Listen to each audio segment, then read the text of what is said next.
Cada vez más seguido, el mundo es sacudido con malas noticias. Nuestra fragmentada sociedad no encuentra paz, ni un camino que prometa un fin a todos los conflictos que la sacuden. Conflictos raciales, conflictos sexuales, interpersonales, religiosos. Cada uno de los aspectos de esta perversa sociedad en la cual nos estamos convirtiendo es fuente de conflicto y confrontación por esta nueva mentalidad autodestructiva que nos hace incapaces de reaccionar ni siquiera frente a los cada vez más frecuentes y más intensos desastres naturales que amenazan un inminente colapso general. La democracia bajo asedio. En la última década, más de 20 países del mundo han visto cómo sus pilares democráticos empiezan a tambalearse, producto del descontento popular, la crisis económica y la aparición de líderes que prometen un regreso a las tiranías del pasado. El apoyo popular a la democracia está en su punto más bajo desde el final de la Segunda Guerra Mundial, situación que está logrando que cada vez menos personas acudan a las urnas a votar, desmoralizadas con la corrupta e inmoral clase política. ¿Qué está pasando? ¿Está muriendo la democracia ante nuestros ojos? Y de ser así, ¿qué sistema la sustituirá? Bienvenidos al quinto capítulo de nuestro estudio bíblico de la cadena profética de Dios, titulado La marca de la bestia. Y debo confesarles, amigos míos, que estoy profundamente emocionado, porque es ahora cuando vamos a atar muchos cabos. Es ahora cuando vamos a abrir los ojos de par en par a una realidad que para muchos va a resultar absolutamente sorprendente. Una realidad tan alucinante como al mismo tiempo inminente. Una realidad que no estamos supuestos de saber y que vamos a conocer justo en el momento preciso, porque es una realidad que estamos viviendo justamente en el presente. Sí, mis amigos, estamos viviendo en los últimos días y la marca de la bestia está casi sobre nosotros. En el capítulo anterior vimos cómo el papado había logrado hacer de los Estados Unidos de América su centro de operaciones, al punto que podríamos decir que esta nación es una creación del papado, quien no solo fue su fundador, sino que también la ha moldeado a través de su orden jesuita, hasta haberla convertido en lo que ahora vemos, una poderosísima herramienta que el diablo ha usado en estos últimos siglos para lograr sus malignos propósitos, los cuales vamos a conocer hoy mismo. Así que prestemos mucha atención. ¿Por qué? Porque lo que vamos a aprender hoy es muy interesante. Interesante de hecho va a ser, pero debemos prestar mucha atención porque a estas alturas del estudio bíblico ya debemos tener bien claro que este asunto es muy serio. Antes de comenzar, volvamos a repasar nuestra cadena profética que hemos estado estudiando, la cual comienza con ¿qué reino? Babilonia, seguido por el segundo reino, el cual es el imperio medo-persa, al cual le siguió el reino de Grecia. Luego tenemos al cuarto reino, el imperio romano. Luego, ¿qué pasa con el imperio romano? Es dividido en 10 naciones europeas. En otras palabras, a esta bestia le brotan 10 cuernos. Y luego, de entre los 10 cuernos surge un cuerno pequeño, ¿recuerdan? El cual también es Roma, pero Roma papal, que domina desde el año 538 hasta el año 1798. ¿Y qué pasa en el año 1798 con el cuerno pequeño o la bestia que sube del mar? Recibe una herida mortal y es puesta en cautiverio, porque ya no puede usar a los poderes civiles para hacer de las suyas. Ahora, cuando esta bestia cae en 1798, inmediatamente después surge otra bestia. ¿Recuerdan? De la tierra. ¿Y esta bestia es qué nación? Son los Estados Unidos de América. Y esta nación es descrita como una bestia que tiene cuernos como cordero, pero que habla como dragón. Es decir, que aunque se exhibe ante el mundo como un cordero, sus acciones honran a Satanás.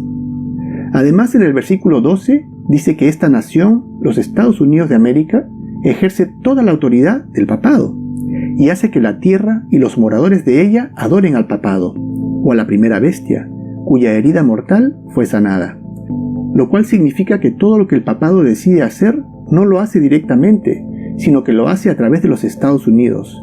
Y el sistema de moral del papado y sus reglas llegan a convertirse en una norma mundial, gracias a que son difundidas a todo el mundo a través de los Estados Unidos mediante sus poderosas herramientas subliminales, las cuales transforman la mentalidad de todos nosotros prácticamente desde que nacimos y nos lleva a honrar al papado en vez de honrar a Dios.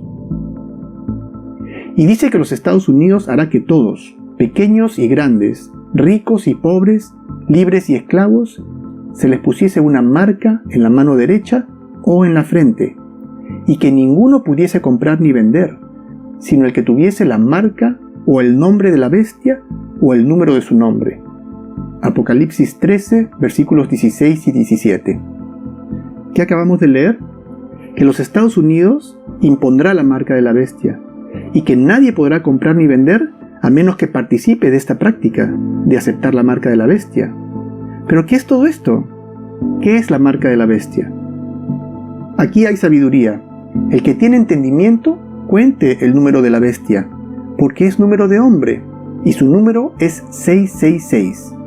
Y por supuesto nosotros ya hemos identificado más allá de cualquier duda que la bestia de Apocalipsis capítulo 13, la cual es el mismo poder representado como el cuerno pequeño en Daniel capítulo 7, corresponden a Roma papal.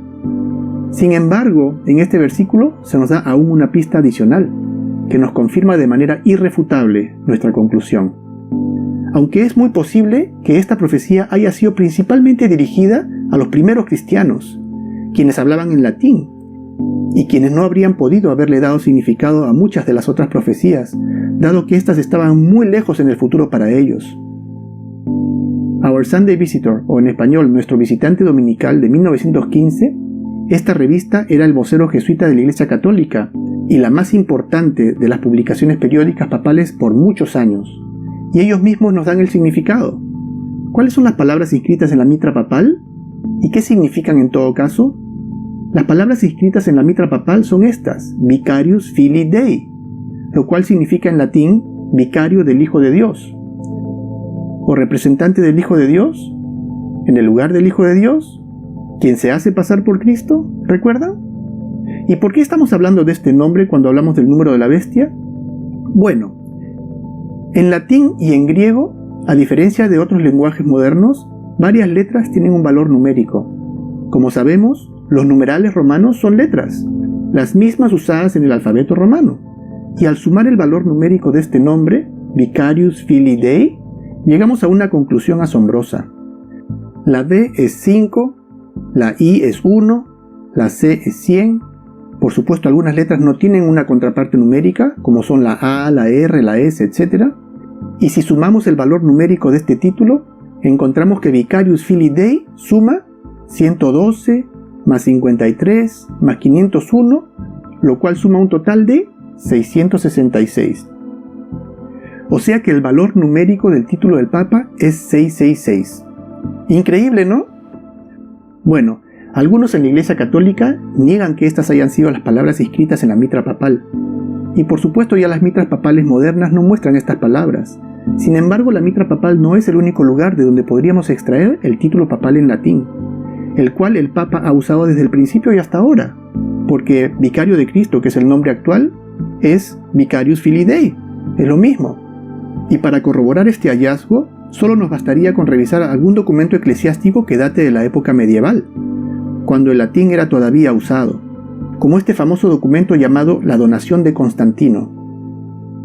Este es el documento que supuestamente registró el otorgamiento del vasto territorio del Imperio Romano y el poder espiritual y temporal del emperador romano Constantino el Grande al Papa Silvestre y a sus sucesores, el cual supuestamente fue redactado entre los años 314 y 335. Este documento fue utilizado ampliamente por el papado como prueba de su autoridad y fue instrumento de gran influencia en asuntos políticos y en asuntos religiosos en la Europa medieval. Hasta que Lorenzo Valla en el siglo XV demostró claramente que era una falsificación fabricada obviamente por el papado alrededor del siglo VIII. Aunque falsificación o no, este documento nos es muy útil, porque en él no solo conocemos cómo se le llamaba al papado en latín, sino cómo es que el papado se llamaba a sí mismo en la antigüedad. Y podemos ver claramente, una y otra vez, a lo largo del documento, que el nombre con el que se identificaba a sí mismo el papado era, por supuesto, Vicarius Filii Dei. Interesante. Bueno, ya habiendo aclarado el asunto del número de la bestia, lo ponemos de lado para dedicarnos al tema central de este capítulo, la marca de la bestia. ¿Qué es la marca de la bestia?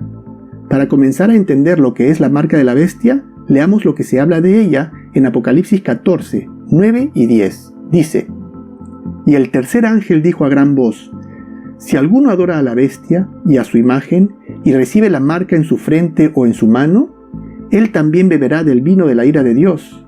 De aquí podemos deducir al menos dos cosas. La marca de la bestia está relacionada con idolatría, con falsa adoración al papado, y que tendremos la opción de aceptarla o rechazarla. Pero el libro de Apocalipsis nos dice que en esta controversia final no solamente está la marca de la bestia, sino que esta es una controversia entre dos marcas. Por un lado está la marca de la bestia, y por otro, el sello de Dios. Leamos Apocalipsis capítulo 7, versículos 2 y 3, que dice: Vi también a otro ángel que subía del oriente, y tenía el sello del Dios vivo, y clamó a gran voz a los 4 ángeles, a quienes se les había dado el poder de hacer daño a la tierra y al mar, diciendo: No hagáis daño a la tierra, ni al mar, ni a los árboles, hasta que hayamos sellado en sus frentes a los siervos de Dios. Ahora notemos que los siervos de Dios son sellados en sus frentes. ¿Por qué en sus frentes? Porque es una analogía de ser sellados en nuestras mentes. Leamos lo que dice Hebreos 8:10. Dice: Por lo cual, este es el pacto que haré con la casa de Israel después de aquellos días, dice el Señor. Ahora notemos lo que sigue. Pondré mis leyes en la mente de ellos. ¿Qué es lo que Dios coloca en nuestras mentes o en nuestras frentes? Coloca su ley en nuestras mentes. Y continúa diciendo: Y sobre su corazón las escribiré. Y seré yo a ellos por Dios, y ellos me serán a mí por pueblo. Entonces el sello de Dios en nuestras mentes tiene que ver con su ley, y de guardar su ley. Nos identifica como pueblo de Dios, porque tenemos el sello de Dios. Y consecuentemente, si esta es una controversia, la marca de la bestia tendría que ser una falsificación de la ley de Dios. Ha de ser una ley humana contraria a la ley de Dios, que nos será presentada al final del tiempo, la cual, aunque seamos presionados a aceptar, aún tendremos la opción de rechazar, a un costo muy alto, me puedo imaginar. Investiguemos un poco acerca del sello de Dios, de manera que por analogía lleguemos a descubrir el enigma de la marca de la bestia. Los versículos que acabamos de leer nos dieron una pista de que el sello de Dios tiene que ver con su ley. Lo que también podemos extraer del capítulo 8, versículo 16 del libro de Isaías, que dice: Ata el testimonio, sella la ley entre mis discípulos. ¿Con qué es que los discípulos de Dios son sellados? ¿Con la qué? Con la santa ley de Dios que es sellada en los discípulos de Dios.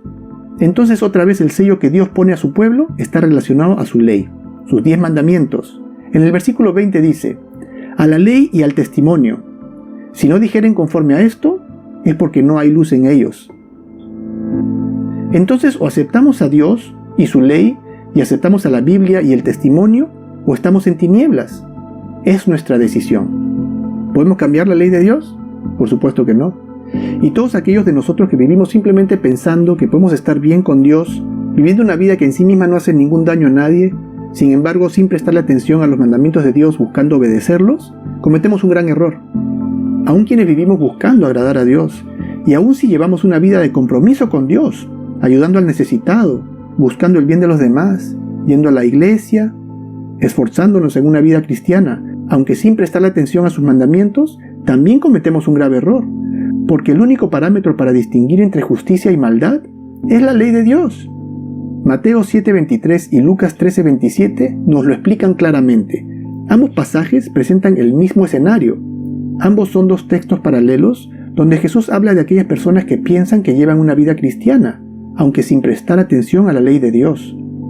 Y de ellos Jesús habla diciendo: muchos me dirán en aquel día: Señor, Señor, ¿no profetizamos en tu nombre? ¿Y en tu nombre echamos fuera demonios? ¿Y en tu nombre hicimos muchos milagros? Y la respuesta de Jesús a ellos, tanto en Mateo como en Lucas, es exactamente la misma. Les dice: nunca os conocí, apartaos de mí, hacedores de maldad. Ahora, en el Evangelio según Mateo, la palabra utilizada para maldad en el texto original en griego es la palabra griega anomía, la cual literalmente significa estar apartado de la ley o ajeno a la ley, porque la palabra griega para ley es nomos, y el prefijo a supone estar ajeno a, como por ejemplo la palabra ateo, anormal, apolítico, etc. Entonces en este versículo, en el texto original Jesús les dice: apártense de mí, ustedes que viven ajenos a la ley. Y en el texto paralelo, en Lucas 13:27, la palabra usada en el texto original en griego no es la palabra anomía, sino adikia, cuya traducción es directamente maldad. Entonces podemos extraer de este paralelo que la palabra maldad es un sinónimo de vivir ajeno a la ley de Dios. ¿Tiene sentido? Creo que sí. Eclesiastés 12:13 dice: el fin de todo el discurso oído es este: teme a Dios y guarda sus mandamientos, porque esto es el todo del hombre. Y Apocalipsis 12:17 nos habla de cuál es el motivo de la controversia de los últimos tiempos. Leemos: entonces el dragón se llenó de ira contra la mujer. O sea que Satanás se llenó de ira contra la iglesia y se fue a hacer guerra contra el resto de la descendencia de ella. ¿Y cuáles son las características de esta iglesia remanente? La razón por la cual el diablo odia a esta iglesia: porque son los que guardan los mandamientos de Dios y tienen el testimonio de Jesús. Entonces la iglesia o el pueblo de Dios está compuesta por quienes se aferran a la palabra de Dios y guardan sus mandamientos. Sin embargo, al revisar las historias contenidas en la Biblia, podremos ver que esta gran controversia entre Dios y el diablo, en la cual está sumida toda la tierra desde su creación, no gira alrededor de todos los 10 mandamientos, sino que en especial alrededor de los 4 primeros mandamientos, porque los mandamientos del 5º en adelante tienen que ver con nuestros deberes para con nuestro prójimo, pero los primeros 4 mandamientos tienen que ver con nuestra relación con Dios, relación que el diablo busca destruir. Aunque de estos 4 mandamientos, la controversia final que dividirá al mundo girará alrededor del 4º mandamiento, el mandamiento del sábado. Porque precisamente el mandamiento del sábado es el sello de autoridad de la ley de Dios, que se encuentra en el corazón de su ley, el cual le da validez a la ley de los 10 mandamientos. ¿Y cómo así? Usemos como analogía un sello secular, como por ejemplo el sello del presidente de los Estados Unidos de América, el cual autentica una ley cuando ésta es promulgada. Este sello debe contar con 3 elementos. Debe contar con el nombre de la persona, el cargo que desempeña y el territorio o jurisdicción sobre el cual ejerce su dominio. Por ejemplo, el sello en estos días diría: Donald Trump, presidente de los Estados Unidos de América. Pregunto yo, ¿cuál es el sello de Dios en los 10 mandamientos que declara la autoridad y la autenticidad del documento? Hay un mandamiento de entre los 10 que cuenta con estas 3 características mencionadas, y este es el 4º mandamiento de la ley de Dios, el mandamiento del sábado. Ellen White, en el maravilloso clásico Patriarcas y Profetas, en la página 307 escribió: el 4º mandamiento es el único de entre los 10 en el cual se encuentran tanto el nombre y el título del Creador. Es el único que muestra bajo qué autoridad es dada la ley. Consecuentemente, representa el sello de Dios, estampado como evidencia de su autenticidad y autoridad. Ahora, leamos el 4º mandamiento. Éxodo 20, del 8 al 11, dice: acuérdate del día de reposo para santificarlo. 6 días trabajarás y harás toda tu obra, mas el 7º día es sábado para Jehová tu Dios. Y luego dice qué debemos hacer y no hacer en ese día. Y luego dice: porque en 6 días Jehová, ahí está su nombre, hizo, ahí está su título, creador. ¿Hizo qué? ¿Cuál es su territorio? Hizo los cielos y la tierra, el mar y todas las cosas que en ellos hay. Ahí está el sello de Dios. Sin ello la ley sería inválida. Y reposó el 7º día, por tanto Jehová bendijo el día de reposo y lo santificó. Entonces, al guardar el sábado, estamos reconociendo que es Dios el que tiene autoridad sobre nuestras vidas. Y esta ley es para todos, también para los extranjeros. Y a los hijos de los extranjeros que sigan a Jehová para servirle, y que amen el nombre de Jehová para ser sus siervos, a todos los que guarden el sábado para no profanarlo y abracen mi pacto, yo los llevaré a mi santo monte, y los recrearé en mi casa de oración. Sus holocaustos y sus sacrificios serán aceptos sobre mi altar, porque mi casa será llamada casa de oración para todos los pueblos. Isaías 56, 6 y 7. Entonces no es una ley judía, no es un sábado judío, es una ley universal.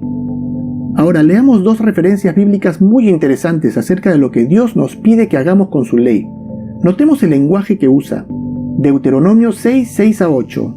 Y estas palabras que yo te mando hoy, refiriéndose a los 10 mandamientos, estarán en tu corazón, y las repetirás a tus hijos, y las atarás como una señal en tu mano, y estarán como frontales entre tus ojos. Y eso, por supuesto, no significa que tengo que hacer un rollito con la ley de Dios y colgármelo en la mano o pegármelo en la frente. Significa que su ley debe ser guardada aquí y debe ser guardada aquí. Debe gobernar mis pensamientos y gobernar mis acciones. Y te será como una señal sobre tu mano y como un memorial delante de tus ojos, para que la ley de Jehová esté en tu boca. Éxodo 13:9. Entonces Dios tiene una ley, Dios tiene un sello, tiene una marca distintiva que Él desea que tengamos guardada en nuestro pensar y en nuestro actuar. Porque Dios no busca que le obedezcamos por temor, sino que Él quiere que le obedezcamos porque tenemos una relación con Él, una relación padre-hijo basada en el amor. Y en contraste tenemos la otra marca, la marca del enemigo de Dios, la cual deberá ser colocada en la frente o en la mano. Es decir, que no importa si recibimos la marca de la bestia porque verdaderamente creemos que es lo correcto, lo cual está simbolizado con recibirla en la frente, o si la tomamos porque las circunstancias nos obligan a hacerlo, ya que como leímos, el no tenerla significaría no poder comprar ni vender. Entonces nos sería colocada en la mano, porque la aceptaríamos por conveniencia o por necesidad. Y esto es porque el enemigo de Dios lo único que le importa es nuestra perdición, y que quebrantemos los mandamientos de Dios sin importar que lo hagamos por una razón o por la otra. Y hago misericordia a millares, a los que me aman y guardan mis mandamientos. Juan 14:15 dice, si me amas, guarda mis mandamientos. Entonces guardamos los mandamientos de Dios por un acto de amor hacia Él. Y al hacerlo, ¿qué nos pasa? Por cuanto en mí ha puesto su amor, yo también lo libraré. Le pondré en alto, por cuanto ha conocido mi nombre. Me invocará, y yo le responderé. Con él estaré yo en la angustia. Lo libraré y le glorificaré. Lo saciaré de larga vida y le mostraré mi salvación. ¿Ah? ¿Qué tal? Una promesa rebosante de esperanza.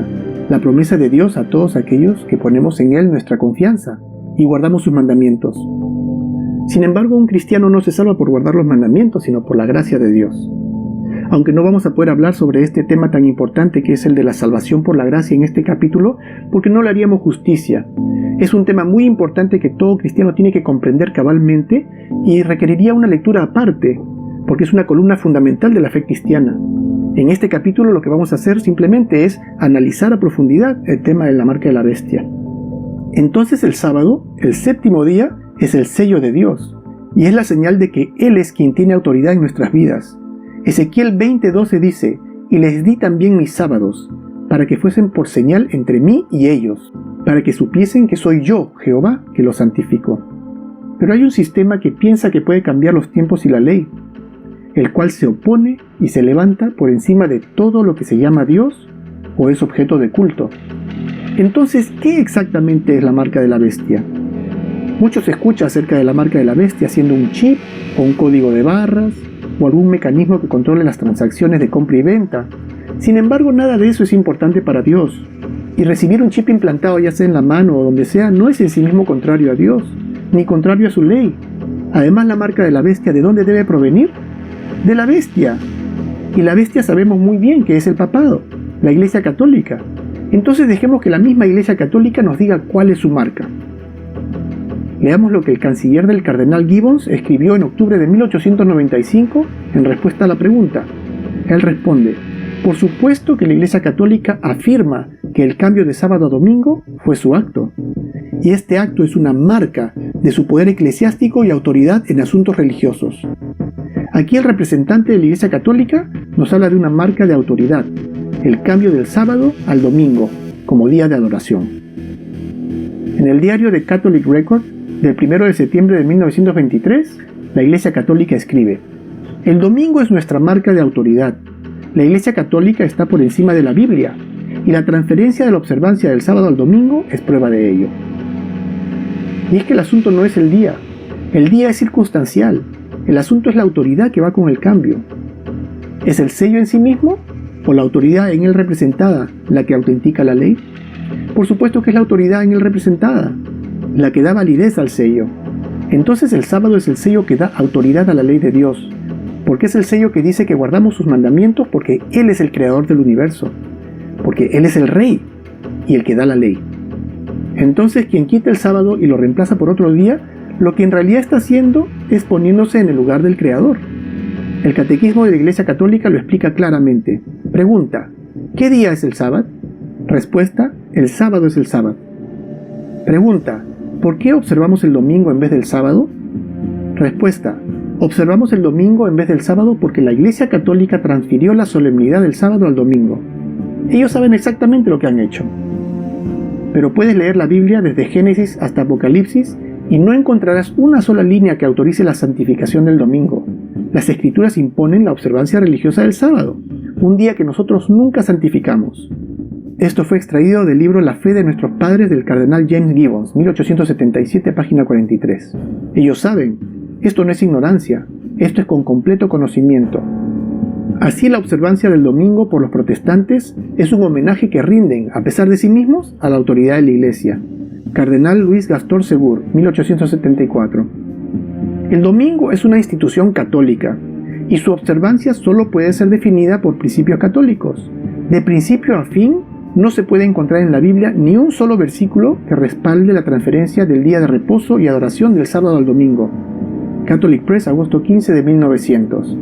Como vemos, esta transferencia no fue por ignorancia, sino por cuestión de autoridad. No el creador del universo en Génesis 2 del 1 al 3, sino la Iglesia Católica puede reclamar el honor de haber dado al hombre una pausa en su trabajo cada 7 días. Otra fuente católica romana. Razón y sentido común demandan la aceptación de una o la otra de estas alternativas, ya sea el protestantismo y guardar el sábado, o catolicismo y guardar el domingo. Compromiso es imposible. The Catholic Mirror, diciembre 23, 1893. Entonces el mundo será llevado a un punto en donde tenga que tomar una decisión, ya sea la autoridad de Dios y guardar el sábado, o la autoridad de la Iglesia Católica y guardar el domingo. Aunque la marca de la bestia todavía no existe en el mundo en este momento, hasta que sea implementada como obligatoria para el mundo entero. El domingo fue fundado no en base a las escrituras, sino en tradición, y es una institución claramente católica. The Catholic Record, septiembre 17, 1893. Claro que fue fundado en base a la tradición idólatra de la Roma imperial. El Nuevo Testamento no hace ninguna mención explícita de que los apóstoles hubieran cambiado el día de reposo de sábado a domingo, pero lo sabemos por tradición. The New Revised Baltimore Catechism, página 139. Entonces, tradición es ahora el ente a través del cual se define la doctrina, y no la palabra de Dios. ¿Qué encontramos en la Biblia? En Mateo 15, 3, 6 y 9, Jesús respondió a los fariseos: ¿por qué también vosotros quebrantáis el mandamiento de Dios por vuestra tradición? Así habéis invalidado el mandamiento de Dios por vuestra tradición. Pues en vano me honran, enseñando como doctrinas mandamientos de hombres. Interesante. La Iglesia, después de cambiar el día de descanso del sábado judío o el séptimo día de la semana por el primero, hizo que el tercer mandamiento se refiera al domingo, como el día a ser santificado, como el día del Señor. Enciclopedia Católica, volumen 4, página 153. En el año 2003, la Iglesia Católica declaró: la mayoría de cristianos asumen que el domingo es el día de reposo y adoración según la Biblia. Sin embargo, la Iglesia Católica declara que fue ella quien transfirió el día cristiano de adoración del sábado bíblico al domingo. Tratar de argumentar que el cambio fue hecho en la Biblia es ambos deshonesto y la negación de la autoridad católica. Aquí Roma está aclarando que el cambio del día de reposo es su obra y su marca de autoridad, y que no debe ser confundido por nadie en el sentido de pensar que es un cambio hecho por Dios. Bueno, la arrogancia que ya conocemos, ¿no? El Catequismo de la Iglesia Católica nos dice que convertir al domingo en día de descanso obligatorio es una meta de la Iglesia Católica. En el párrafo 2188 expone: con respecto a la libertad religiosa y el bien común, los cristianos debemos buscar el reconocimiento de domingos y los días santos de la Iglesia como feriados legales. ¿No sabéis que si os sometéis a alguien como esclavos para obedecerle, sois esclavos de aquel a quien obedecéis, sea del pecado para muerte, o sea de la obediencia para justicia?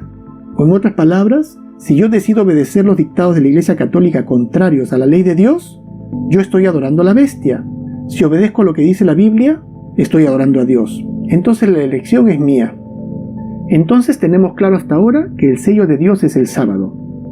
Y también que la marca de la bestia, o la marca de autoridad de la Iglesia Católica en desafío a la ley de Dios, es el domingo. También hemos visto cómo el papado presenta el domingo como su creación en términos de día de reposo. Pero hay algo más acerca del domingo que la Iglesia Católica no nos está diciendo. Algo oscuro que guardan para sí mismos, que la masa católica ignora. Pregunto yo, si haber cambiado el sábado a domingo es motivo de tanta discusión, ¿por qué no regresar al sábado y ya? Fin del problema, ¿no? Claro que sí. A menos que haya algo más que defender. Y lo hay. Y es que adoración en domingo es en efecto deliberada idolatría. Es adoración al sol. Adoración al sol que la Iglesia Católica practica y ha practicado desde su fundación. y que el sumo pontífice ha practicado desde sus orígenes en Babilonia. ¿Recuerdan?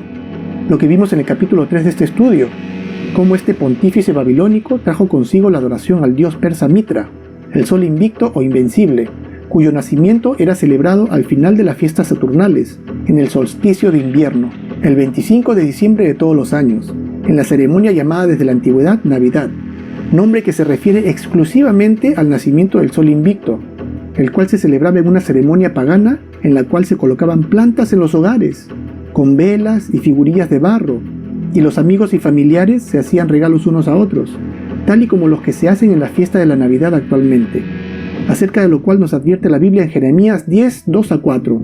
Así dijo Jehová: no aprendáis el camino de las naciones, porque el leño del bosque cortaron, obra de manos de artífice de buril, con plata y oro lo adornan, con clavos y martillo lo afirman para que no se mueva, y no hablan, son llevados, porque no pueden andar. Fascinante. Y a esta ceremonia pagana, el papado ha logrado perpetuar a lo largo de los siglos, hasta el día de hoy, como todos sabemos, haciéndola pasar ante la masa católica como la fecha de la celebración del nacimiento de Jesús, a quien astutamente, a su vez, está logrando reemplazar por otro ídolo. ¿Quién es? ¿Se acuerdan? Santa Claus, Papá Noel. Y en estas últimas décadas, el papado ha logrado llevar a esta ceremonia de idolatría al mundo entero, a través de los potentísimos medios de transformación social que la segunda bestia, los Estados Unidos de América, ejerce en su nombre. ¿Recuerdan? Cobra más sentido todo lo explicado en el capítulo anterior, ¿eh? Una profecía fascinante. ¿Y cómo es eso de que la santificación del domingo constituye idolatría? ¿Y cuál es su conexión con el dios Sol? ¿Qué misterio es ese? Regresemos en el tiempo 1800 años, para descubrir cómo el diablo se las arregló para contaminar a la iglesia de Dios con el paganismo romano, para lo cual se valió del trabajo en conjunto entre las autoridades de la Roma imperial y la Roma papal, y un astuto plan que llevó a cabo en 4 pasos. El primer paso ocurrió cuando el emperador y sumo pontífice romano Aureliano convirtió el culto al sol invicto en culto oficial para toda Roma, en una ceremonia que llevó a cabo el mismo día de la celebración de su nacimiento, el 25 de diciembre del año 274, ordenando la inmediata construcción de varios templos dedicados a la adoración del sol. Luego, en un segundo paso, el emperador y sumo pontífice romano Constantino el Grande, el 3 de marzo del año 321, decretó que el domingo se observara como el día obligatorio de descanso, dedicado al dios Sol, llamándolo el Venerable Día del Sol, nombre que hasta ahora se usa en el idioma inglés para el domingo, el Día del Sol, o The Day of the Sun, o Sunday. Poco después, en un tercer paso, el Papa Silvestre I declaró ese mismo día, el domingo, el Día del Señor, de manera que el domingo terminó siendo 3 cosas: el día de descanso obligatorio, el Venerable Día del Sol y el Día del Señor al mismo tiempo, lo cual llevó a muchos cristianos a congregarse junto con los paganos en el mismo día de adoración y en los mismos templos de adoración, en los templos dedicados al dios Sol, templos saturados de imágenes del Sol y estatuas dedicadas al dios Sol, imágenes que los persas llamaban Mitra, los griegos llamaban Helios, los romanos llamaban Apolo y los cristianos llamaban Jesús, aunque todas ellas mostrando al mismo ídolo, de figura humana, con rayos de sol emanando de su cabeza, causando así que la iglesia de Dios no solo violara el mandamiento del sábado, sino también el segundo mandamiento, que prohíbe la veneración de imágenes, pecado que la masa católica es llevada a practicar hasta el día de hoy.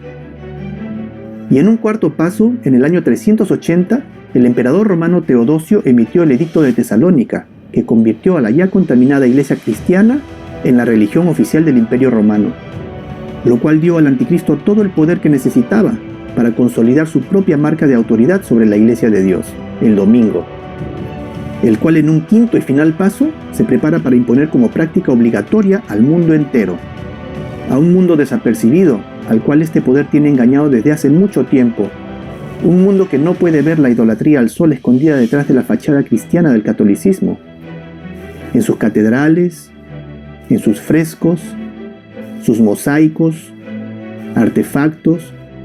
Por donde volteamos a ver nos encontramos con objetos de idolatría al sol, y con rayos de sol plasmados exactamente de la misma manera como lo hacían en Babilonia, como un sello distintivo de su origen. Un sol emitiendo rayos intercalados, un rayo recto y un ondulado.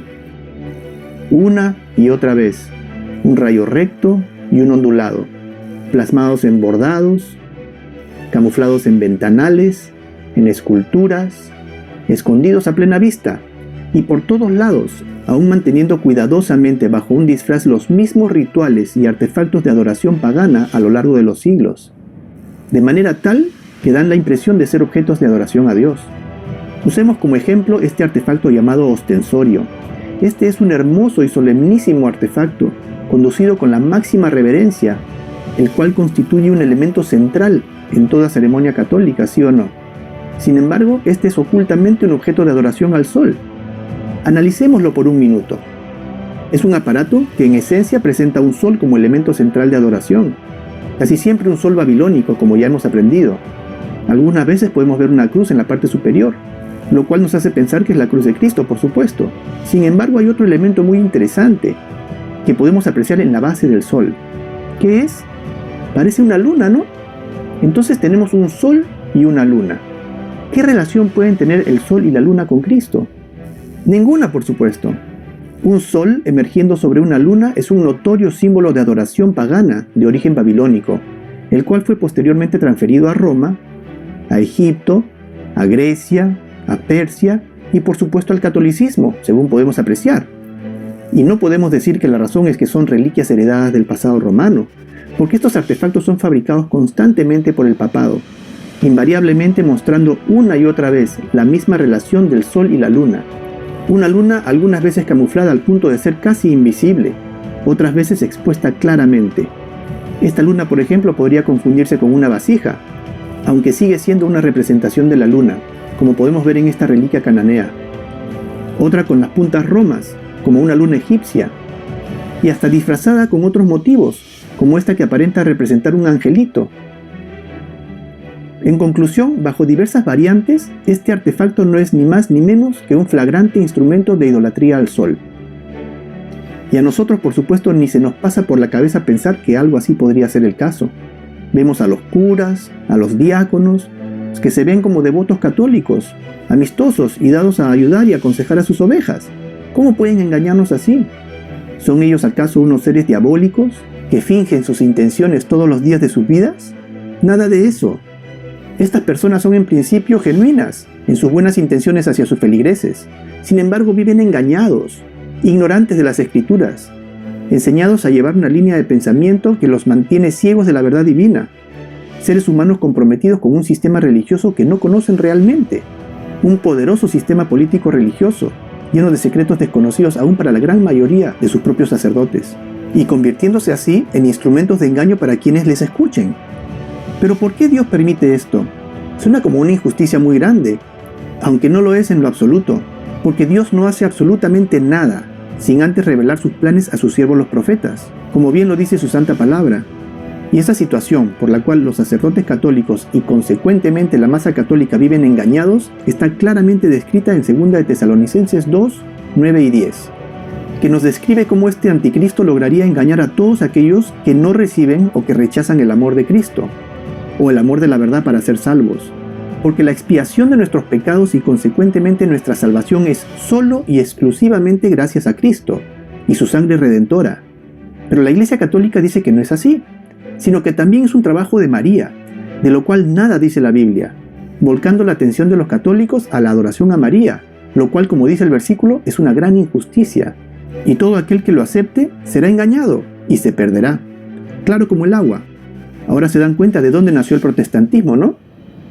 Y como evidencia clave del postulado de que la Iglesia Católica practica de manera explícita e intencional idolatría al sol, me he reservado lo mejor para el final. Y es esta finísima escultura que encontramos en el Vaticano, en la Basílica de San Pedro, llamada el Monumento al Papa Alexander VII. Vamos a hacer un análisis sencillo a esta pieza de arte, que nos llevará a varios descubrimientos sorprendentes. Aquí podemos ver al Papa sobre un altar, y abajo dos mujeres, una a la derecha y otra a la izquierda, simbolizando a dos iglesias, por supuesto, ¿recuerdan? Aunque cada una de ellas se presenta de manera radicalmente distinta.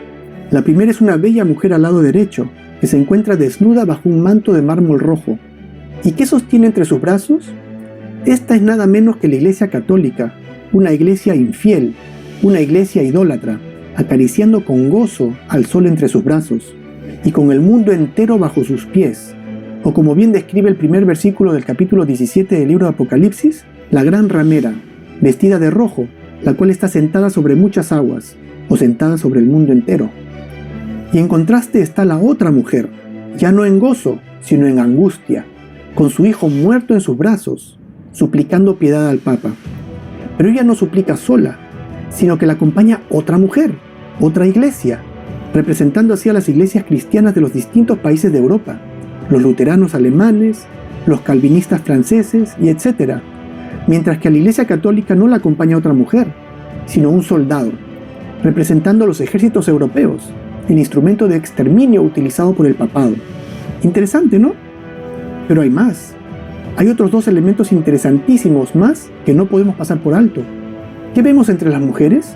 Parece un esqueleto con plumas o con alas, surgiendo de debajo del altar y levantando en su mano un reloj. ¿Qué significa? Vamos a nuestras Biblias donde encontraremos la respuesta. En el libro de Apocalipsis se presenta la progresión de los últimos 2000 años, divididos en 7 periodos, conocidos como los 7 sellos descritos en Apocalipsis capítulo 6 a 8. De ellos, el quinto sello corresponde precisamente al reinado del Papa Alexander VII, llegando al final de los infames 1260 años de tiranía papal. Veamos qué entonces nos dice la Biblia que representa este esqueleto. Leamos. Cuando abrió el quinto sello, vi bajo el altar las almas de los que habían sido muertos por causa de la palabra de Dios y por el testimonio que tenían, y clamaban a gran voz diciendo: ¿Hasta cuándo, Señor, santo y verdadero, no juzgas y vengas nuestra sangre de los que mueran en la tierra? ¡Wow! Entonces este esqueleto levanta el reloj representando las almas de los asesinados por el papado, que piden justicia. ¡Fascinante! Pero eso no es todo. ¿Cómo sabemos que la mujer de la derecha es sin duda la Iglesia Católica? Hay un detalle escondido que nos lo dice, y está escondido debajo del dedo gordo de la ramera. ¿Qué es? Es un clavo que está hiriendo a la ramera. ¿Y de dónde sale ese clavo? Sale de Inglaterra. ¡Fascinante! De la Inglaterra que se peleó con el papado y fundó su propia iglesia justo al comienzo del período del quinto sello, en el año 1534. Después de esto me pregunto si a alguien se le puede ocurrir la idea de disputar que esta ramera es la Iglesia Católica. Imposible de disputar. Es muy interesante ver cómo el papado conoce el rol que desempeña en profecía, sabe claramente que es el poder anticristo y orgullosamente construye su monumento y lo muestra al mundo, a un mundo ciego. Absolutamente fascinante. Entonces tenemos claro que la marca de autoridad de la Iglesia Católica sobre la ley de Dios es el primer día de la semana, el domingo. Si este es el caso, pues deberíamos esperar que el papado buscara asegurar el establecimiento del domingo como día obligatorio de reposo. ¿Y qué es lo que hemos visto en estos últimos años? El Papa Juan Pablo II lanza una cruzada para salvar el domingo y lo coloca de regreso en la agenda. Esto viene del Sunday Times, de mayo 7 de 1998. Y dice ahí abajo: dejemos en claro que el domingo no debe de ser trabajado, ya que debe celebrarse como el día del Señor. Él escribió una carta apostólica y en ella se expande en por qué debemos guardar el domingo.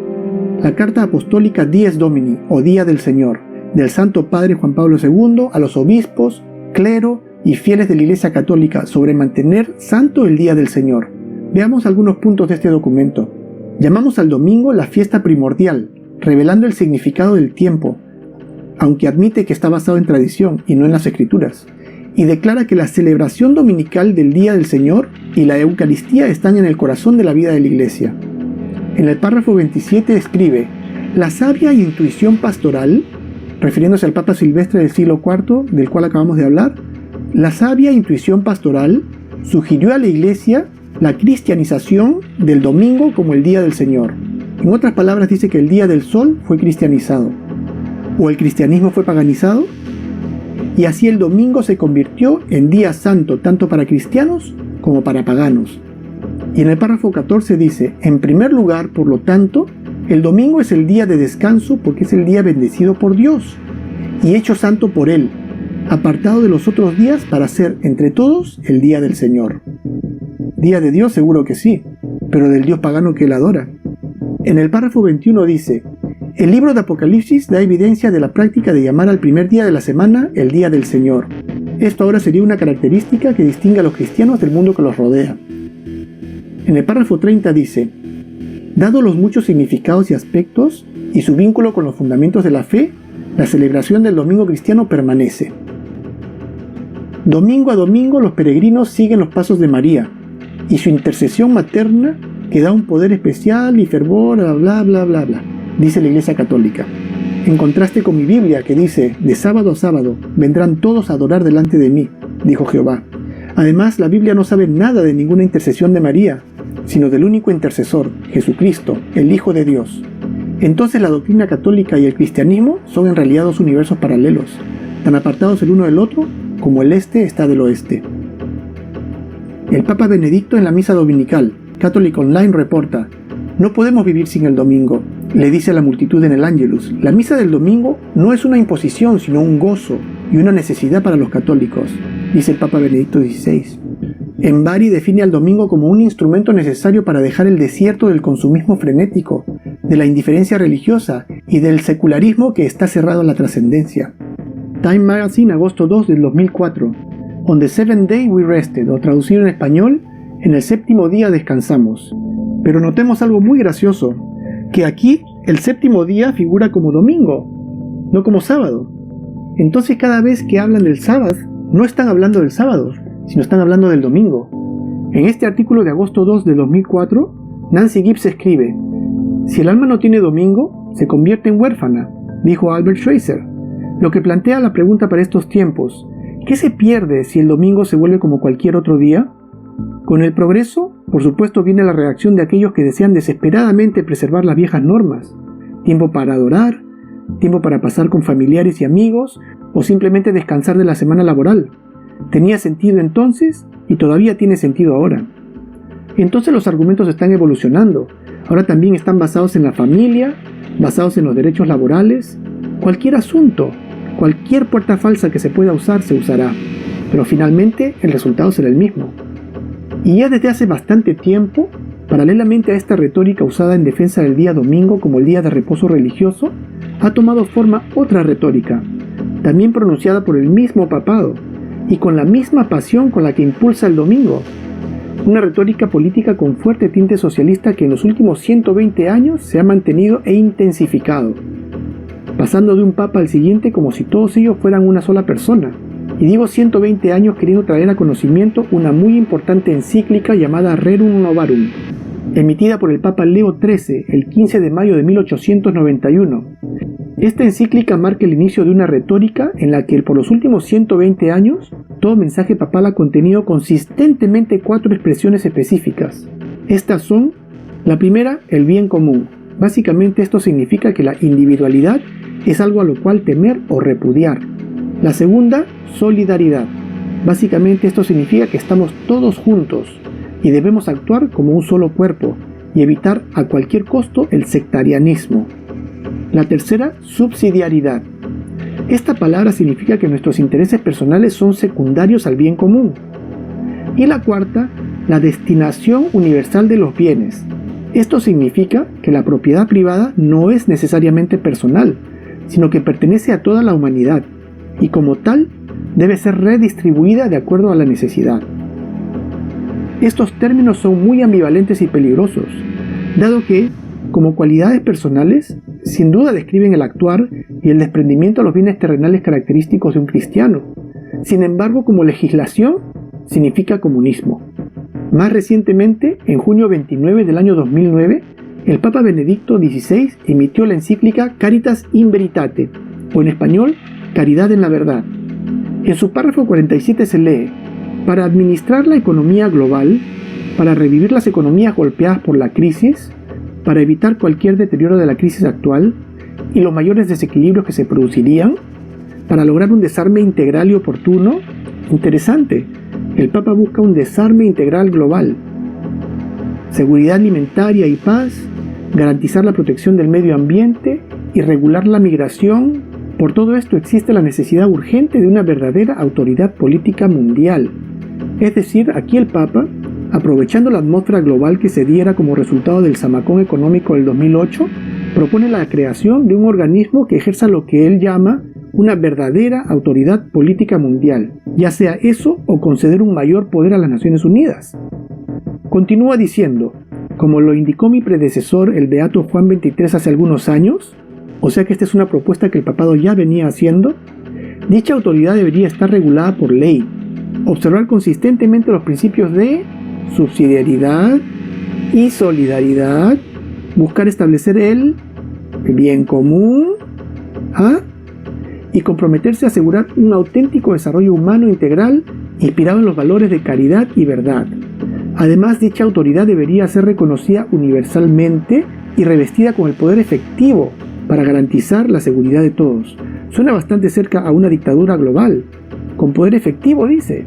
Poder militar ha de ser. El respeto a la justicia y el respeto a los derechos, obviamente debería tener la autoridad para garantizar el cumplimiento de sus decisiones por todas las partes, y también con las medidas coordinadas adoptadas en diversos foros internacionales. Una retórica cargada de poder, un poder impositivo. ¿Alguien conocía esta faceta del viejito Benedicto XVI? Yo no. Cada vez queda más claro que el objetivo de la Iglesia Católica sigue siendo el de restablecer la unión Iglesia-Estado que existió durante los 1260 años de supremacía papal. El objetivo final del papado es lograr que los poderes civiles del mundo impongan su marca de autoridad papal, la cual ya hemos determinado que es el domingo como día de reposo obligatorio. Y no es coincidencia que la comunidad internacional está promoviendo las exactas mismas causas que el papado romano propone estos días. En su discurso a las Naciones Unidas el 25 de septiembre del 2015, el Papa Francisco I ha identificado 3 problemas álgidos que enfrenta el mundo. Estos son la necesidad de erradicar la pobreza y resolver el problema de migración masiva, la necesidad de salvar a la familia, como sea que defina la palabra familia, y la necesidad de resolver el severo problema del cambio climático. Y el Papa Francisco ha ligado todos estos problemas con la necesidad de guardar el domingo como día de reposo. ¿Qué les parece? 2 retóricas paralelas que de pronto se convierten en una. ¿Y cómo es que todo esto está en relación con el domingo? Bueno, no voy a incluir todas las declaraciones del Papa Francisco, pero lo que él dice es que el ambiente necesita un día de reposo. Y me imagino que podemos adivinar a qué día se refiere. Por supuesto que es el domingo. También dice que los feudales capitalistas les deben a sus sobreexigidos trabajadores un día de reposo. Apuesto que adivinamos qué día es ese. El domingo. También declaró que la familia necesita un día para asistir a misa y conectarse con sus raíces espirituales. ¿Será el domingo por casualidad? ¿Cómo lo adivinaron? Ahora vamos a ver un ejemplo de cómo el papado pone su pie en la puerta para influenciar los poderes del mundo. Y vamos a usar un ejemplo muy relevante, el cambio climático. En el presente el Papa y los líderes tienen el mismo marco básico en cuanto a cambio climático, y el papado está detrás de todas estas declaraciones acerca de la necesidad de una solución al problema de cambio climático. Recorramos los pasos que el papado ha tomado al respecto. En abril del 2015, el Papa dio un discurso ante la Academia Pontificia de Ciencias Sociales. Dicho discurso fue titulado Cambio climático y el... ¿qué? El bien común. En este discurso presentó un escenario apocalíptico que nos muestra lo que puede ocurrir si este problema no es resuelto.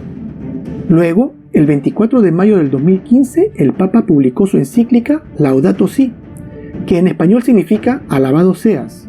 En esta encíclica Laudato Si, que básicamente aborda el tema de cambio climático, igualmente presenta un escenario apocalíptico a darse si este problema no es resuelto.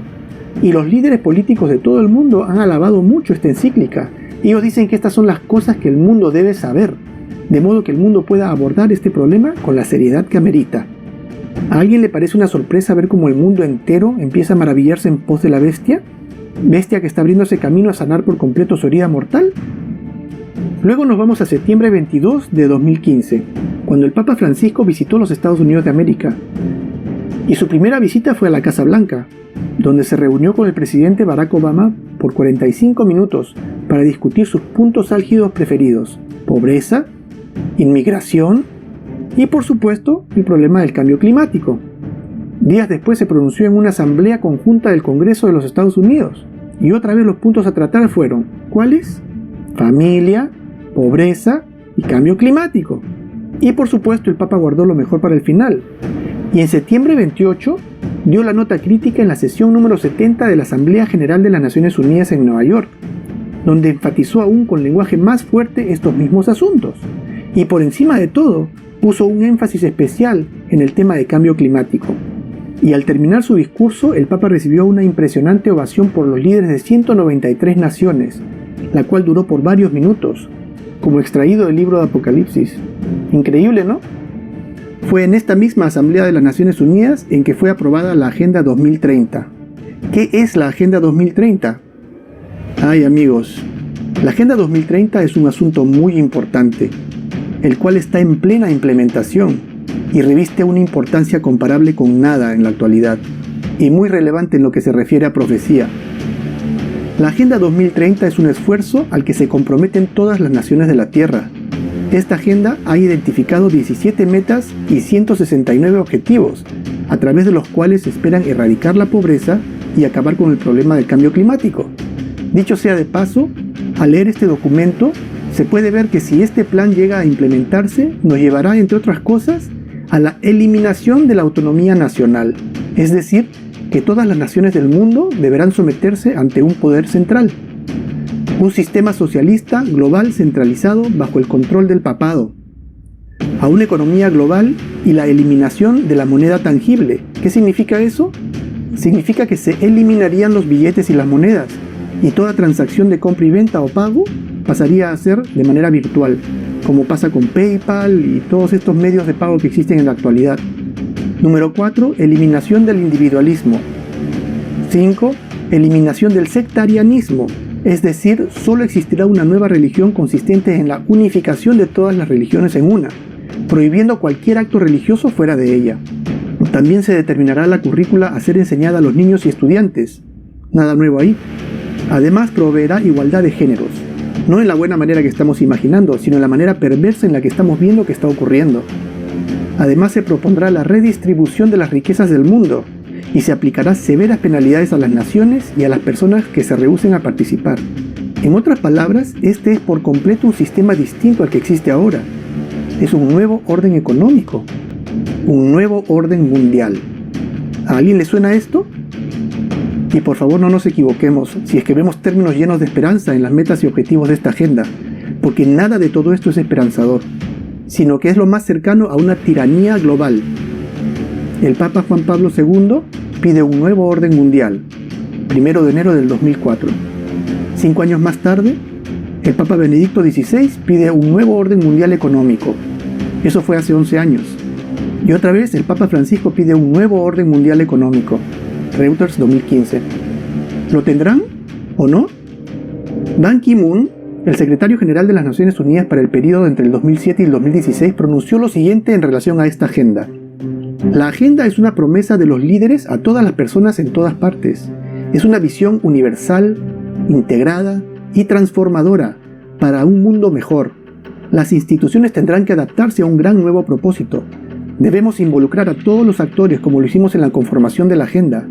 Debemos incluir a los parlamentos, a los gobiernos locales y trabajar con las ciudades y las áreas rurales.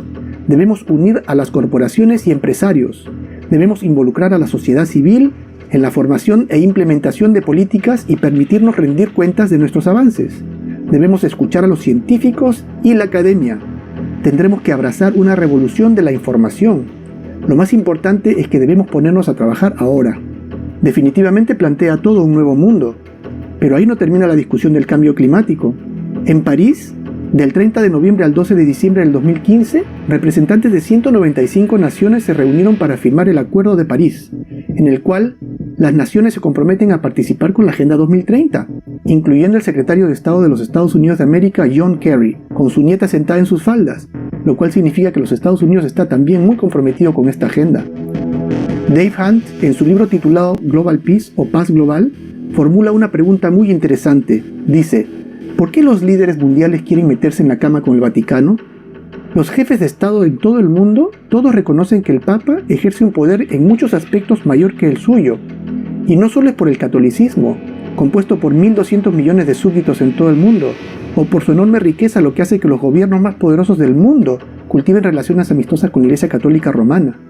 Es porque los ciudadanos de la Nación del Vaticano se encuentran en gran número en casi todos los países, constituyen una red internacional que llega a los círculos interiores en todos los centros de poder del mundo. Lo que Dave Hunt está diciendo en su libro es que los líderes de las naciones reconocen que el papado ejerce un poder que es hasta mayor que el de ellos mismos en sus propias naciones. Y una razón que expone es que el papado está siempre presente en las tomas de decisiones en los círculos más exclusivos de las naciones del mundo. No ahora, sino desde siempre.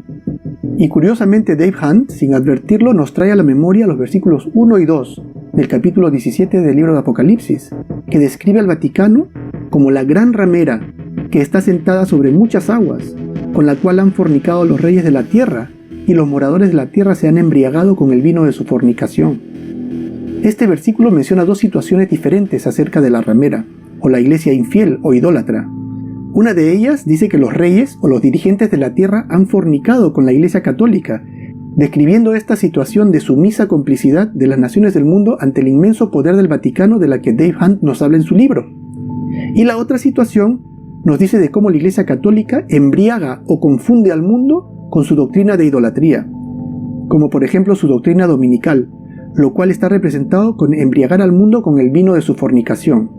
Otra fascinante profecía.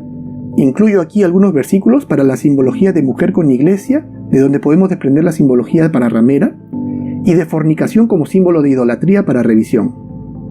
John Robbins, en su excelente libro llamado Ecclesiastical Megalomania, que en español es Megalomanía Eclesiástica, en la página 195 escribe: lo que el Estado de la Iglesia Romana logró en mediana escala durante la Edad Media es lo que desea lograr a escala global en el nuevo milenio.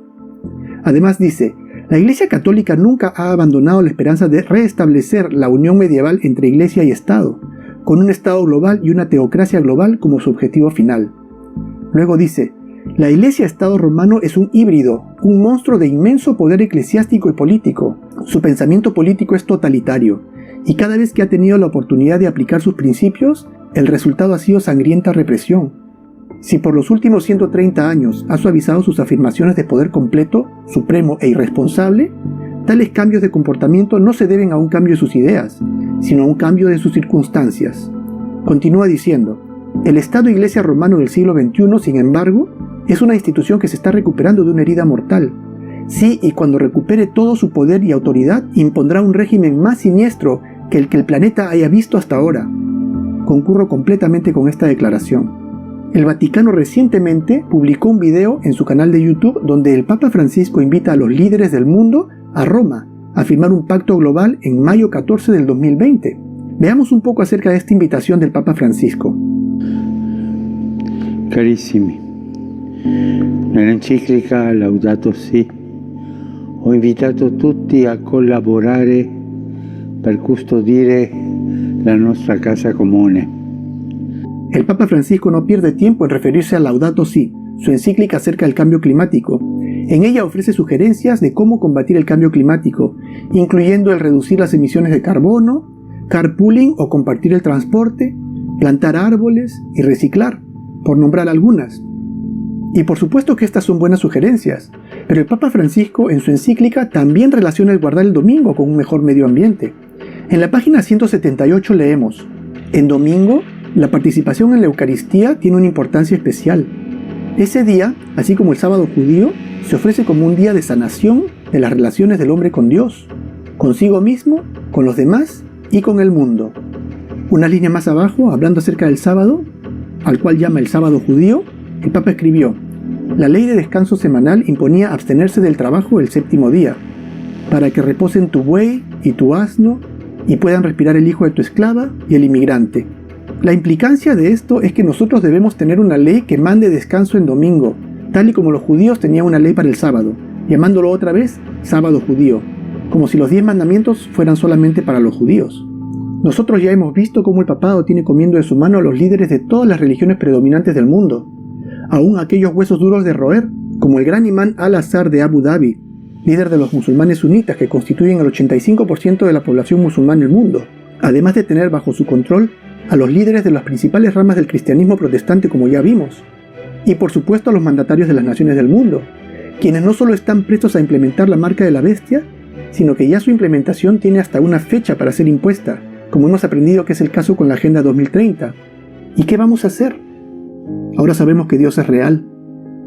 Ahora sabemos que la Biblia es poderosa palabra de Dios que trasciende las épocas y las edades.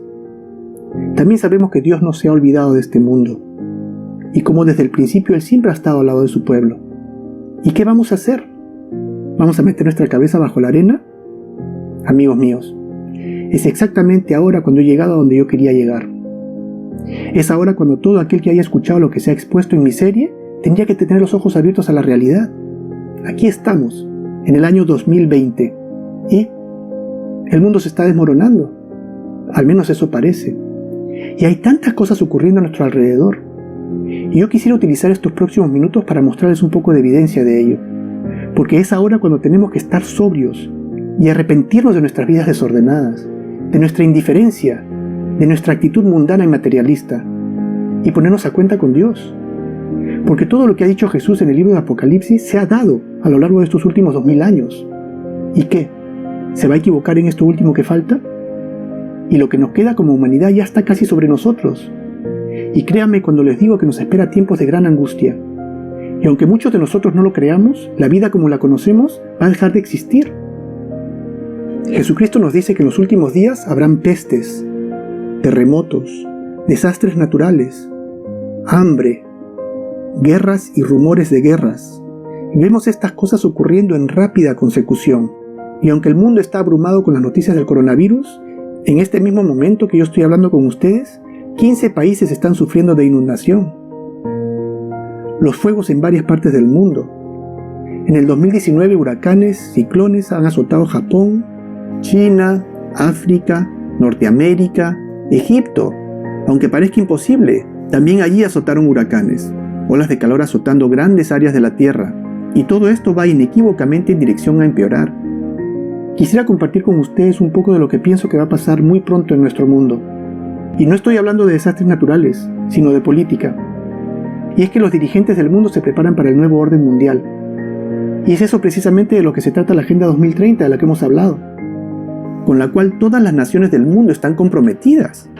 Lo que en años pasados eran teorías de conspiración, ahora se está llevando a cabo abiertamente. ¿Lo van a hacer? ¿Tendrán éxito? Bueno, solo el tiempo lo dirá. Aunque las escrituras son claras acerca de esto, y quisiera hablar de los versículos que yo pienso que hablan acerca de este nuevo orden mundial. Los encontramos en Apocalipsis capítulo 17, los 10 cuernos de Apocalipsis capítulo 17. Déjenme leer esos versículos. Dice: y los 10 cuernos que has visto son 10 reyes, que aún no han recibido reino, pero por una hora recibirán autoridad como reyes juntamente con la bestia. Estos tienen un mismo propósito, y entregarán su poder y su autoridad a la bestia. Pelearán contra el Cordero, y el Cordero los vencerá, porque Él es Señor de señores y Rey de reyes. Y los que están con Él son llamados y elegidos y fieles. Amigos, estos 10 cuernos de Apocalipsis capítulo 17 versículo 12 son 10 reyes que aún no han recibido reino, pero que por una hora reciben poder con la bestia. ¿De qué está hablando? ¿Son estos 10 cuernos los mismos que los de Daniel capítulo 7? No lo creo, porque en Daniel capítulo 7, 3 de los 10 cuernos fueron arrancados de raíz, ¿recuerdan? Y destruidos. Solo 7 de esos 10 cuernos permanecieron. Esas 10 naciones iniciales que surgieron de la división del Imperio Romano. Y en Apocalipsis capítulo 13 y 17 son 10 cuernos que tienen 10 coronas, lo que significa que son 10 reyes que gobiernan. Y estos 10 reyes son reyes que no han recibido reino todavía, pero lo recibirán por una hora con la bestia. Y calculamos que proféticamente una hora equivale a 15 días. ¿Recuerdan? Pero ¿quiénes podrán ser estos 10 reyes que gobiernan el mundo conjuntamente con el papado? Les voy a presentar 2 posibles interpretaciones de esta profecía. La primera es la que da la misma Biblia, donde vemos que el número 10 es usado para representar la totalidad. Un ejemplo son los 10 mandamientos, que representan la totalidad de la ley de Dios. O en Lucas 15:8, la parábola que habla de una mujer que pierde una de sus 10 monedas, representando a una iglesia que pierde a uno de sus integrantes. Así como la parábola en Lucas 19:12, que habla acerca de un hombre noble y sus 10 siervos, representando a Jesús y a todos aquellos que profesan la fe cristiana. O la parábola de las 10 vírgenes, donde las 10 vírgenes representan también la totalidad de los cristianos, y etc. Entonces, bajo esta interpretación, los 10 reyes o gobernadores mencionados en la profecía se referiría simplemente a la totalidad de los gobernantes de la tierra, que entregarían toda su autoridad en favor del papado, lo cual encaja muy bien con el libro de Apocalipsis, donde dice que toda la tierra se maravilló en pos de la bestia o del papado.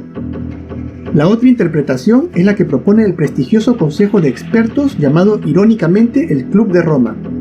Esta organización, compuesta por los más destacados científicos, economistas, empresarios, funcionarios de alto nivel y ex jefes de Estado de todo el mundo, nos presenta su propuesta del mundo bajo el nuevo orden mundial, dividido en 10 regiones, todas ellas lideradas por el Vaticano, y cada región por supuesto dirigida por un gobernador. Y ellos no están bromeando, y su intención es dividir el mundo en estas 10 regiones. Y ya sea bajo esta fórmula u otra, el nuevo orden mundial va a lograrlo. Y su intención es lograrlo para el año 2030.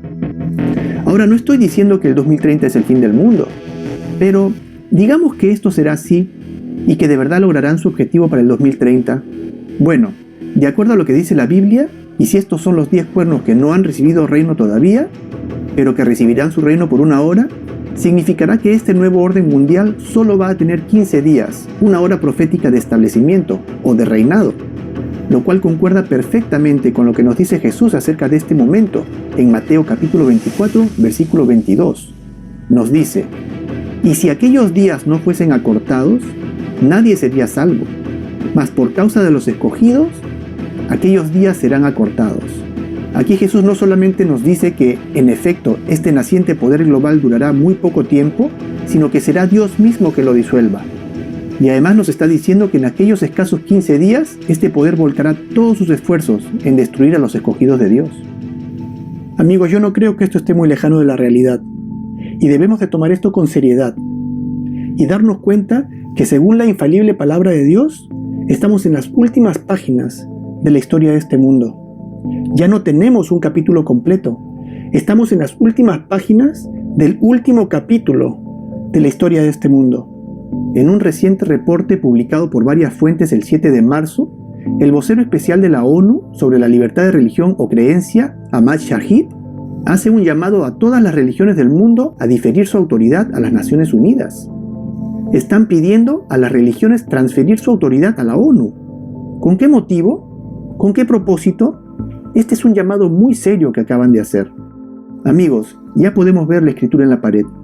Y aunque muchas personas están muy preocupadas de no contagiarse con el coronavirus, lo que debería preocuparles más aún que el coronavirus en sí, es los cambios que esta pandemia va a traer al mundo, las nuevas leyes que los gobernantes del mundo promulgarán a raíz de esta pandemia, las libertades que como humanidad vamos a perder mirando de aquí al futuro, así como el ataque de las Torres Gemelas cambió a los Estados Unidos en términos de legislación.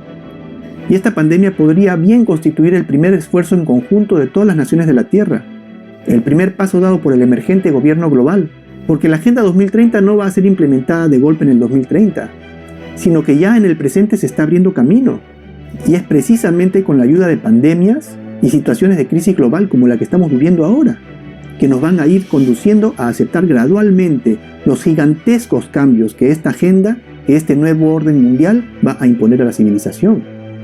Porque nuestros derechos fundamentales, o también llamados inalienables, los cuales supuestamente nadie nos puede quitar, como por ejemplo la libertad o nuestro derecho a reunirnos pacíficamente, se desvanecen al instante en situaciones de emergencia como la que estamos viviendo en el presente.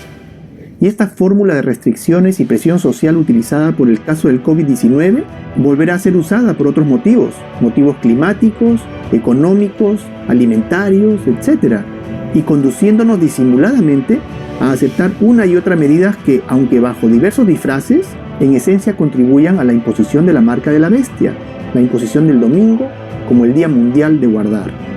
Y esta pandemia, a la verdad, tiene varios aspectos que nos acercan a este escenario, como por ejemplo, a raíz de las medidas de aislamiento por el COVID-19, las transacciones virtuales han aumentado muchísimo en todo el mundo, y ya se puede ver la emergente urgencia de reemplazar la moneda tangible, los billetes y monedas físicos, por moneda virtual. El diario El Economist en marzo 20 dice: muchos gobiernos y líderes en la industria de pagos digitales se preguntan cómo el virus podría afectar el uso de efectivo. Continúa diciendo: Varios países ya han tomado medidas drásticas para limitar la circulación de moneda tangible. Y plantea la pregunta, ¿podrían tales intervenciones llevar al final de los pagos en efectivo? Interesante.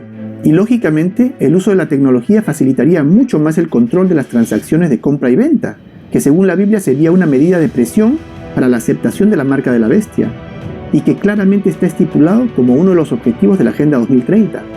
Otro aspecto que definitivamente nos acerca a este escenario es el hecho de que por primera vez podemos ver que el mundo entero está actuando como una unidad en la implementación de todas las políticas relacionadas con esta pandemia. Y no nos dejemos engañar si vemos que México o Brasil dan la apariencia de no acatar las recomendaciones de la Organización Mundial de la Salud, o como los Estados Unidos de América pareciera no haber sido lo suficientemente restrictivo en cuanto a las medidas de aislamiento, porque según sabemos, el mundo entero, incluyendo China, incluyendo Estados Unidos de América, incluyendo Brasil, han firmado el Acuerdo de París, ratificando su compromiso con la Agenda 2030. Y estos países están tan comprometidos con esta agenda como los demás. Y el rol que ellos desempeñan en este sistema de engaño es especial. Y las trágicas consecuencias que resulten de su deficiente manejo de esta emergencia global también contribuyen a reforzar en la comunidad internacional el sentido de obediencia al poder central, representado por la OMS. Fascinante. Y el último factor que voy a mencionar del COVID-19 que nos acerca al escenario de la marca de la bestia es tal vez el más relevante, y es el aislamiento social obligatorio en sí mismo, y el beneficio que éste le causa al planeta en términos de polución, y a la familia, acercando a los padres a los hijos, dando un respiro a la sobreexigida economía global, lo cual inevitablemente nos trae a memoria las palabras de la encíclica del Papa Francisco que leímos hace unos minutos. Volvamos a leer. Dice, en domingo, la participación en la Eucaristía tiene una importancia especial. Ese día, así como el sábado judío, se ofrece como un día de sanación de las relaciones del hombre con Dios, consigo mismo, con los demás y con el mundo. ¿Cobra más sentido? Claro que sí. Entonces tenemos un panorama muy propicio para la adopción del domingo como día de descanso obligatorio. Y quién sabe cuántos cambios más sobrevendrán al mundo producto de esta pandemia. Cambios que nos acerquen más y más a este panorama futuro. Y cada país aporta sus propias ideas a las restricciones y cambios que en el futuro se convertirán en legislación global. En Israel, por ejemplo, el gobierno ha pasado una ley de emergencia a través de la cual se permite la vigilancia de las comunicaciones y actividad por los teléfonos en su esfuerzo por controlar el avance del coronavirus. ¿Qué relación tiene una cosa con la otra? Creo que ninguna. Sin embargo, así está ocurriendo. En Alemania, el 21 de marzo se dio una discusión muy interesante en la televisión. Esto fue en el Instituto de Ciencia, Investigación y Política Comunitaria, en una entrevista a un experto en el campo de epidemiología y enfermedades respiratorias, el Dr. Wolfgang Wodarg, quien era el vocero del instituto. Y lo que es fascinante es cómo este señor estaba completamente sorprendido de la manera en la cual toda esta pandemia está siendo manejada por el mundo, y más aún habiéndolo convertido en la causa de tantas nuevas reglas y regulaciones. Y se pregunta, si esto hubiese sido orquestado, ¿quién se beneficia de todo este alboroto? Y por supuesto, él no es el único en hacerse la pregunta. Es en verdad la pregunta que muchos se hacen, algunos pensando que la China lo creó como una estrategia económica, otros que los Estados Unidos, y de verdad todo el mundo de una u otra manera especula acerca de quién se beneficia con todo esto, pero nadie ve al poder que está por encima de los poderes que estamos acostumbrados a ver. Bueno amigos, ¿qué les parece todo lo que hemos aprendido el día de hoy? ¿Desesperanzador o qué? Definitivamente echa por tierra todos nuestros planes futuros, ¿o no? Aunque lo que hemos visto no es ni más ni menos que la pura realidad, según ustedes mismos han podido constatar con la abundancia de pruebas que yo he presentado. Sin embargo, tenemos que destacar que, como hemos podido ver, esta moneda tiene dos caras, porque mientras un aspecto de esta realidad es definitivamente sombrío, como hemos visto, el otro está rebosante de esperanza. Hemos podido ver cómo, a pesar de todas las mentiras que se han hablado acerca de Dios y de su Biblia, estamos en definitiva en la recta final. Y es un final feliz para todos aquellos que amamos a Dios, el retorno de Jesucristo. Y me puedo imaginar que muchos a estas alturas deben estar pensando, entonces, ¿qué debo de hacer? Si la Iglesia Católica no es la Iglesia de Dios, ¿cuál es? ¿Tiene Dios iglesia en la tierra en estos tiempos? Y si la tiene, pues ¿cuál es? Y les voy a adelantar una muy buena noticia, y la respuesta es que sí existe una iglesia remanente, porque yo también investigué este asunto, y encontré en la Biblia la respuesta. Y es exactamente lo que vamos a hacer el próximo capítulo. Vamos a dejar que la Biblia nos guíe a la iglesia remanente de Dios, a la iglesia fiel, que según dice el versículo, guarda los mandamientos de Dios y tiene el testimonio de Jesús. Además, vamos a hacer un resumen de lo que significa ser cristiano. Vamos a hablar de las 3 columnas de la vida cristiana y de todo lo que un nuevo cristiano quiere y debe saber. Pasemos entonces al 6º capítulo de nuestro estudio bíblico. Muchas gracias.